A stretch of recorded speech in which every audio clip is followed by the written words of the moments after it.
like you.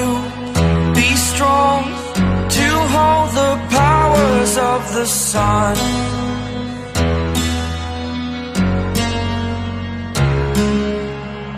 To dream, believe in strength. Now I'm the only one, only one.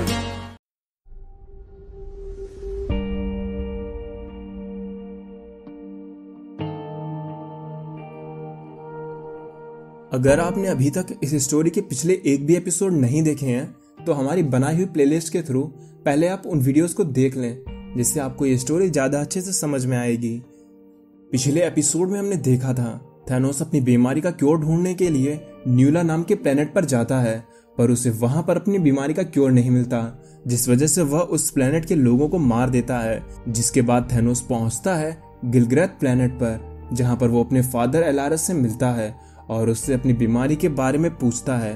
पहले तो एलारस ऐसा करने से मना करता है, लेकिन उस बेस पे बाकियों की जान बचाने के लिए एलारस मान जाता है और वो थैनोस को एग्जामिन करके बताता है कि थैनोस को गॉड कैंसर है। और फिर थैनोस अपने फादर को मारकर वहां से चला जाता है, लेकिन जैसे ही वह बाहर निकलता है उस पे शियर एम्पायर के इंपीरियल गार्ड्स हमला कर देते हैं। अब आगे कहानी की शुरुआत में हमें दिखाया जाता है डॉक्टर ऑरेलियस को, जो कि टाइटन से था और वह थैनोस के बचपन का एक साथी था और उससे कोई थैनोस के बारे में पूछ रहा है। फिर ऑरेलियस बोलता है, हाँ मैं थैनोस को जानता हूँ, बहुत समय पहले जब हम छोटे लड़के थे। पर बहुत से लोग यही बातें नहीं समझ पाते हैं कि थैनोस मैड टाइटन बनने से पहले बस एक लड़का था, पर वह टाइटन पर बाकी बच्चों जैसा नहीं था। वह सबसे अलग था, उसकी बातें और उसके सोचने का तरीका सबसे अलग था और वो टाइटन के सबसे ग्रेट मेंटोर का बेटा था। पर फिर भी वो था तो एक लड़का। अब हम साथ में खेलते थे, साथ में पढ़ते थे, पर जब हम थोड़ा बड़े हुए तो थैनोस में कुछ बदलाव होना शुरू हो गए और वह धीरे धीरे मॉन्स्टर में बदलना शुरू हो गया और उसने कई सारे लोगों को मार डाला। उसने तो अपनी माँ सुइसन तक को मार डाला। पर जब मैं 17 साल का हुआ तो मैं आगे की पढ़ाई के लिए स्पार्टैक्स पर चला गया और जब थैनोस ने टाइटन को डिस्ट्रॉय किया तो मैं वहां पर मौजूद नहीं था, इसलिए मैं बच गया। और अगर अब तुम मुझसे पूछते हो कि मैं थैनोस को जानता हूँ, तो हाँ मैं उसे जानता हूँ। पर थैनोस अब वैसा छोटा बच्चा नहीं रहा। वो सिर्फ बुरा नहीं है, बल्कि वो खुद एक बुराई है।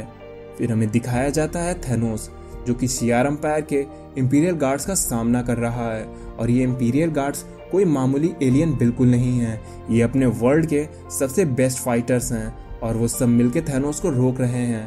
पर थैनोस भी कुछ कम नहीं है, वो घायल जरूर है, लेकिन फिर भी वो उनको कड़ी टक्कर दे रहा है। थैनोस उनसे कहता है उनको थैनोस के मैटर में इंटरफेयर नहीं करना चाहिए, क्योंकि वो उसका फैमिली मैटर है।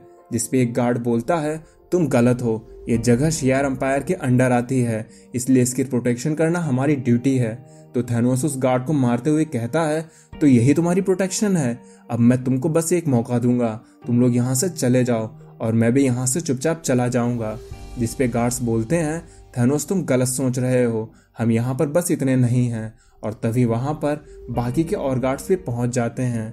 लेकिन तभी सीन शिफ्ट होता है और हमें सेरिक वॉन दिखाई जाती हैं और वह एक मेडिक है, जो कि टाइटन के डिस्ट्रॉय होने के बाद टाइटन पर पहुंचने वाली फ्लीट की पहली मेंबर थी और वो अब अपना एक्सपीरियंस शेयर कर रही है। सेरिक बताती है कि जब मैं टाइटन पर पहुंची तो वहां हमें एक भी सर्वाइवर नहीं मिला। वो मंजर बहुत ही भयानक था, लोगों की जली हुई लाशें, उनके जले हुए शरीर मुझे अभी भी याद हैं और उस दिन के बाद से मुझे आज तक कभी भी डर नहीं लगा, क्योंकि मैंने वहां जो कुछ भी देखा उसके सामने कोई भी इवेंट कुछ भी नहीं था। फिर हमें दिखाई जाती है थैनोस के साथ चल रही फाइट।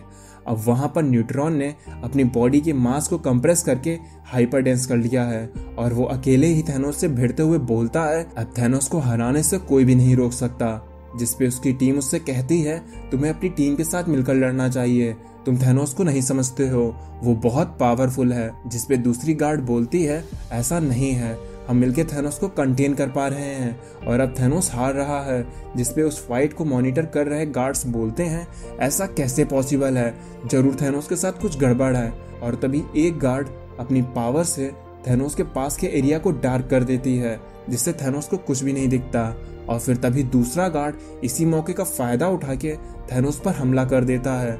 और उसके बाद जो होता है उससे उन गार्ड्स को यकीन नहीं होता, क्योंकि एक गार्ड के हमले से थैनोस के मुंह से खून निकल आता है। और ये देख के वो गार्ड्स कहते हैं हम इसे हरा पा रहे हैं, अब गार्ड्स की थर्ड वेव को भेजो। फिर हमें दिखाया जाता है पिप द ट्रोल, जो कहता है तुम मुझसे ये क्यों पूछ रहे हो कि थैनोस इविल है। अरे वो सच में इविल है, उसने यूनिवर्स की आधी पॉपुलेशन को बस एक लड़की के लिए साफ कर दिया था। फिर हमें दोबारा दिखता है थैनोस, जो कि अब इन गार्ड से लड़ते हुए गुस्से में आ चुका है। और वो कहता है अब बस बहुत हुआ, मैंने गॉड्स को मारा है, प्लैनेट्स को डिस्ट्रॉय किया है, और तुम लोग ये समझते हो कि मुझे रोक सकते हो। तो मैं बता दूं कि मैं थैनोस हूँ। और अब थैनोस एक बार फिर से उन गार्ड्स पर भारी पड़ने लगता है। थैनोस कहता है मैं बस यहाँ पर अपने फादर के लिए आया था और मुझे किसी और को मारने में कोई इंटरेस्ट नहीं था, और शायद आज मेरे हाथों किसी को नहीं मरना था, पर अगर तुम लोग मुझसे लड़ना ही चाहते हो तो यही सही, अब मैं तुम सबको खत्म कर दूंगा। और वो उन सबको मारने लगता है, जिससे गार्ड समझ जाते हैं कि थैनोस को हराना इतना भी आसान नहीं है। फिर एक गार्ड ओरेकल से कहती है कि उन्हें थैनोस को हराने के लिए उनके सबसे पावरफुल गार्ड की जरूरत पड़ेगी। फिर हमें दिखाया जाता है ग्लैडिएटर, जो कि शियर एम्पायर के गार्ड्स का सबसे पावरफुल गार्ड है। और अब ग्लैडिएटर बोलता है थैनोस को कम समझना हर किसी की बेवकूफ़ी होगी, क्योंकि उसने यूनिवर्स में इतना डिस्ट्रक्शन किया है जितना किसी और बीइंग ने पहले कभी नहीं किया। पर यह यूनिवर्स भी एक अजीब जगह है, अगर लोग चाहें तो एक साथ मिलकर थैनोस को खत्म कर सकते थे, पर उन्होंने ऐसा कभी नहीं किया। वो सब अपने बिल में किसी चूहे की तरह छिपके बैठे रहे, और थैनोस ने इसीलिए प्लैनेट्स पर मौत का खेल खेला। पर मैं जानता हूँ कि थैनोस को हराना आसान नहीं है, और ओरेकल ने मुझे बताया है कि थैनोस अब कमजोर हो रहा है, और अब मैं देखता हूँ कि इस बात में कितनी सच्चाई है। तभी ग्लैडिएटर के पास कोई आता है और कहता है सर अब जाने का वक्त हो गया। तब ग्लैडिएटर उठता है और कहता है एक्सीलेंट, अब मैं देखता हूँ कि थैनोस को हराया जा सकता है। फिर तब हमें दिखाई जाती है उस फाइट को, जहाँ पर थैनोस उन गार्ड्स पर भारी पड़ रहा था, और वो गार्ड्स थैनोस की रेस से बचते हुए उससे लड़ने की कोशिश कर रहे थे। पर तभी थैनोस के पीछे से कोई आता है और कहता है बस अब बहुत हुआ तुम्हारा। और जैसे ही थैनोस पलटता है तो उसके पीछे से ग्लैडिएटर आ जाता है, और वह थैनोस को अपने फुल पावर के साथ एक जबरदस्त मुक्का मारता है, जिससे बहुत जोर की आवाज होती है और थैनोस वहीं पर गिर जाता है। फिर ग्लैडिएटर थैनोस से कहता है थैनोस ऑफ टाइटन, तुम अब शियर एम्पायर के प्रिजनर हो। और वह बाकी के गार्ड्स को थैनोस को जेल में डालने के लिए कहता है, और अब थैनोस लाचार हालत में वहीं पर पड़ा है, जिसे देख के यही लगता है कि थैनोस अब अपने गुनाहों की सजा भुगत रहा है, और वो इसी तरह लोगों से लड़ते हुए मारा जाएगा। इसके आगे की स्टोरी को जानने के लिए आप हमारे चैनल से जुड़े रहें, और अगर आपको ये वीडियो पसंद आई हो तो इसे लाइक करें, मेरे चैनल पर नए हैं तो इसे सब्सक्राइब कर लें। अब मैं चलता हूँ, आप मेरी बाकी की वीडियोस एंजॉय करें और खुश रहें।